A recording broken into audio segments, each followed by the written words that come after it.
Je ne suis pas, messieurs, de ceux qui croient qu'on peut supprimer la souffrance en ce monde. La souffrance est une loi divine, mais je suis de ceux qui pensent et qui affirment qu'on peut détruire la misère. Remarquez-le bien, messieurs, je ne dis pas diminuer, amoindrir, limiter, circonscrire, je dis détruire.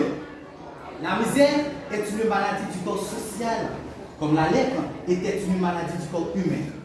La misère peut disparaître, comme la lèpre a disparu. Détruire la misère, oui, cela est possible.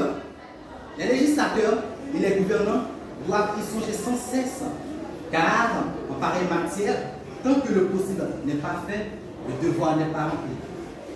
La misère, messieurs, j'aborde ici le vif de la question. Voulez-vous savoir jusqu'où elle est, la misère? Voulez-vous savoir jusqu'où elle peut aller, jusqu'où elle va? Je ne dis pas en Irlande, je ne dis pas au Moyen-Âge, je dis en France, je dis à Paris et au temps où nous vivons. Voulez-vous des faits? Mon Dieu, je n'hésite pas à les citer ces faits. Ils sont tristes, mais nécessaires à révéler. Et tenez, s'il faut dire toute ma pensée, je voudrais qu'ils sortent de cette assemblée et au besoin, je ferai la proposition formelle, une grande et solennelle enquête sur la situation vraie des classes laborieuses et souffrantes en France. Je voudrais que tous les faits éclatent à ce grand jour. Comment peut-on guérir le mal si l'on ne sauve pas les plaies? Voici donc des faits. Il y a dans Paris, dans ces faubourgs de Paris, que le vent de l'émeute soulevait la guerre si aisément.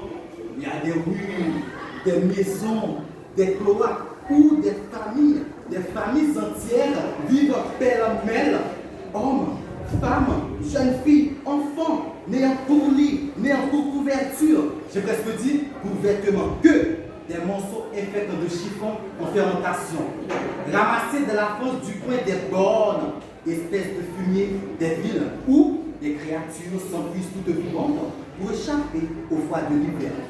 Voilà un fait. En voulez-vous d'autres? Ces jours-ci, un homme, mon Dieu, un malheureux homme de lettres, car la misère n'épanouit pas plus les professions libérales que les professions manuelles. Un malheureux homme est mort de faim à la lettre, et l'on a constaté après sa mort qu'il n'avait pas mangé depuis 6 jours. Eh bien, messieurs, je dis que ce sont là des choses qui ne doivent pas être. Je dis que la société doit dépenser toute sa force, toute sa solitude, toute son intelligence, toute sa volonté pour que de telles choses ne soient pas. Je dis de tels faits, dans un pays civilisé, engage la conscience de la société tout entière, que je me sens, moi qui parle, complice et solidaire, et que de tels faits ne sont pas seulement des torts envers l'homme, que ce sont des crimes